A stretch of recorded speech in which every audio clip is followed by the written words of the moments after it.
Hi guys, in this video I'm going to show you how to add the Hello Blur effect to background only in CapCut PC.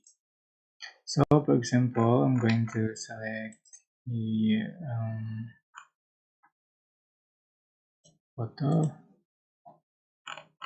add to track, go to effect and select the effect, and you can find the Hello Blur, just add to track, just for the duration the same length. You can adjust for the effect for string and speed. Just click and just select the um, clips, right click and create component clip. Go to media and add the same photo as an overlay, just put on top another clip.